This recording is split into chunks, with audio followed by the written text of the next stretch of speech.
Olá pessoal, tudo bem? Dando sequência ao nosso PET 5, né? Vamos dar início à aula 3. Nossa temática é imigração no Brasil. O Brasil imigrante. O Brasil é um país de imigrantes. Desde o início da colonização brasileira, o país recebe pessoas de todo o mundo. Durante os primeiros anos da colonização, essa imigração, ou seja, essa vinda de pessoas de outras partes do mundo para o Brasil, acontecia de forma espontânea. Quando a notícia do descobrimento das Américas espalhou-se na América, muitas pessoas vieram para o Brasil para explorar o chamado Novo Mundo. A partir do século XVIII, com a ameaça de invasão espanhola, a imigração para o país passou a ser incentivada inicialmente pela coroa portuguesa e depois da independência pelos governos seguintes. Isso ocorreu tanto como uma forma de ocupação e proteção do território brasileiro, uma vez que, com sua numerosa população, a coroa portuguesa teria um controle maior sobre as fronteiras do país, quanto como a estratégia fomento ao desenvolvimento do país, já que para explorar o território era preciso muita mão de obra. Durante o período colonial, a coroa portuguesa incentivava a imigração oferecendo viagem gratuita, gado, cavalo, armas, ferramentas, alimentos e terras para milhares de portugueses. Outro fluxo migratório que se iniciou no período colonial foi a migração forçada de negros africanos para servirem de mão de obra escrava para o desenvolvimento da economia da colônia. Estima-se que 5,5 milhões de negros saíram da África para serem escravizados no Brasil. Desses, 4,8 milhões chegaram vivos em nosso país.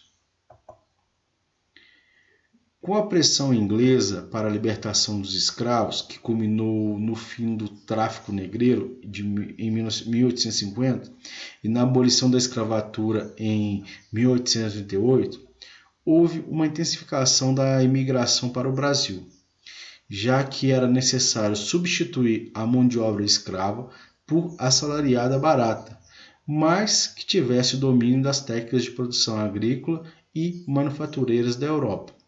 Assim, grandes levas de imigrantes entraram no Brasil durante 1850 e 1934 e tiveram grande influência no desenvolvimento econômico e social do país nesse período.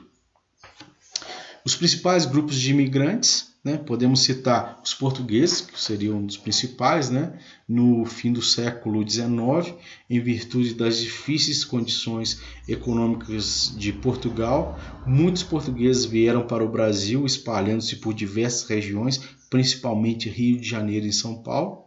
Tivemos também os alemães. A imigração alemã no país começou a partir de 1824 e estendeu-se ao longo do século XX. A maioria dos migrantes alemães fixou-se em Santa Catarina, Vale do Itajaí, Rio Grande do Sul, Novo Hamburgo, Estrela, Lajeado e Vale dos Sinos, Paraná, São Paulo e Rio de Janeiro. Eles especializaram-se na produção de policulturas alimentícias. Temos também os italianos. A imigração de italianos ficou mais consistente a partir de 1870, quando a Itália passava por conflitos internos e foi bastante importante para o Brasil, já que eles substituíram a mão de obra escrava nas fazendas de café e possuíam o conhecimento das técnicas de produção de manufaturas, que eram fundamentais para a instalação das primeiras indústrias no país. A maior parte dos migrantes italianos fixou-se em São Paulo, Rio Grande do Sul e Santa Catarina. Outros grupos de imigrantes, podemos citar os espanhóis, que vieram para o país em maior número no final do século XIX e fixaram-se principalmente em São Paulo, Rio de Janeiro, Paraná, Minas Gerais e Rio Grande do Sul. Temos também os sírios e libaneses, começaram a chegar ao Brasil no final do século XIX, motivados pelas dificuldades enfrentadas por eles nos seus países de origem. Fixaram-se em São Paulo, Paraná, Amazônia, Acre e no Ceará e desenvolveram principalmente atividades comerciais. Temos os japoneses, que chegaram em maior número a partir de 1908, quando o Japão sofria com um sério problema econômico e grande parte de sua população passava fome. Concentrava-se principalmente em São Paulo, Paraná, Pará e Mato Grosso do Sul, onde desenvolveram atividades agropecuárias.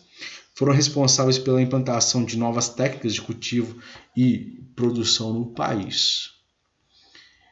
Com o grande crescimento demográfico das primeiras décadas do século XX, os governos brasileiros passaram a dificultar a vida de imigrantes, visando a não comprometimento da oferta de emprego para a população que já vivia no Brasil.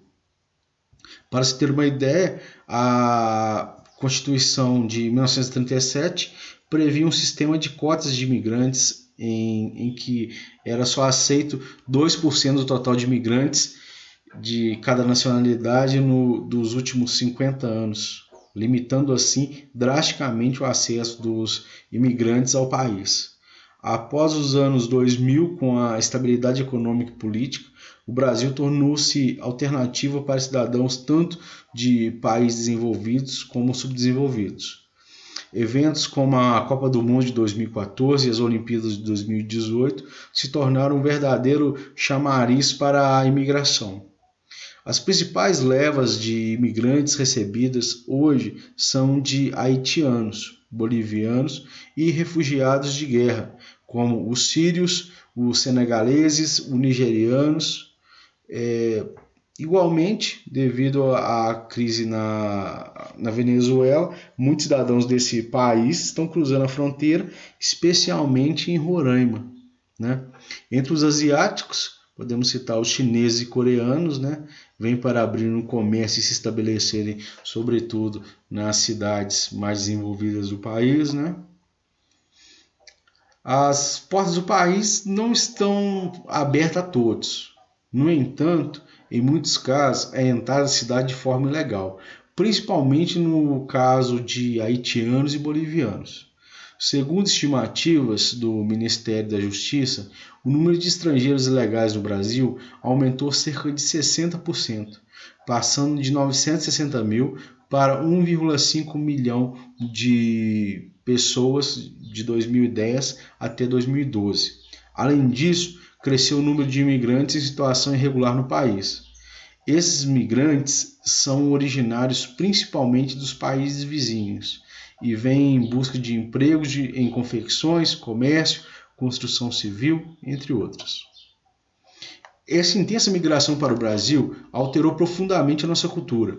Quando os portugueses chegaram ao país, eles não consideraram a cultura dos povos que aqui viviam e impuseram seus hábitos e valores culturais. Com a chegada dos demais imigrantes, novos elementos culturais foram sendo inseridos na cultura brasileira. Atualmente, a cultura brasileira é multicultural, isto é, possui elementos de diversas culturas, tanto dos povos autóctones, ou seja, os povos que habitavam aqui, os indígenas no caso, que viviam no país e que conseguiram perpetuar suas tradições, quanto dos povos que chegaram ao país a partir do início da colonização. No processo de urbanização, assinala-se a contribuição do imigrante, ora com a transformação de antigos núcleos em cidades, como por exemplo São Leopoldo, Novo Hamburgo, Caxias, Farroupilha, Itajaí, Brusque, Joinville, Santa Felicidade, entre outras. Ora com sua presença em atividades urbanas de comércio ou de serviços, como a venda ambulante nas ruas, como se deu em São Paulo e no Rio de Janeiro. Outras colônias fundadas em vários pontos do Brasil ao longo do século XIX se transformaram em importantes centros urbanos. É o caso de Olambra, em São Paulo, criado pelos holandeses, Blumenau, Santa Catarina, estabelecida por imigrantes alemães liderados pelo médico Hermann Blumenau, e Americana, São Paulo, originalmente formada por confederados emigrados do sul dos Estados Unidos em consequência da Guerra de Secessão. Imigrantes alemães se radicaram também em Minas Gerais, nos atuais municípios de Teófilo Otoni, Juiz de Fora e no Espírito Santo, onde hoje é o município de Santa Teresa. Em todas as colônias, ressalta igualmente o papel desempenhado pelo imigrante, como introdutor de técnicas e atividades que se difundiram em torno das colônias. Ao imigrante deve-se ainda outras contribuições em diferentes setores das atividades brasileiras. Uma das mais significativas apresenta-se no processo de industrialização dos estados da região sul do país, onde o artesanato rural nas colônias cresceu até transformar-se em pequena ou média indústria. Em São Paulo e no Rio de Janeiro, imigrantes enriquecidos contribuíram com a aplicação de capitais nos setores produtivos. A contribuição dos portugueses merece destaque especial, pois sua presença constante assegurou a continuidade de valores que foram básicos na formação da cultura brasileira. Os franceses incluíram nas artes, literatura, educação e nos hábitos sociais, além dos jogos hoje incorporados à lúdica infantil, especialmente em São Paulo. Grande a influência de italianos na arquitetura. E eles também se deve uma pronunciada influência na culinária e nos costumes esses trazidos por uma herança na área religiosa, musical e recreativa. Os alemães contribuíram na indústria com várias atividades e na agricultura trouxeram o cultivo de centeio e da alfafa. Os japoneses trouxeram a soja, bem como a cultura e o uso de legumes e verduras. Os libaneses e outros árabes divulgaram no Brasil sua rica culinária. Então é isso, pessoal. Lembrando que o Brasil é um país multicultural, né, formado por várias culturas, além da que já prevalecia aqui os outros imigrantes de outros continentes trouxeram parte da sua cultura, formando essa maravilha que é o nosso Brasil. Abraço a todos, até a próxima.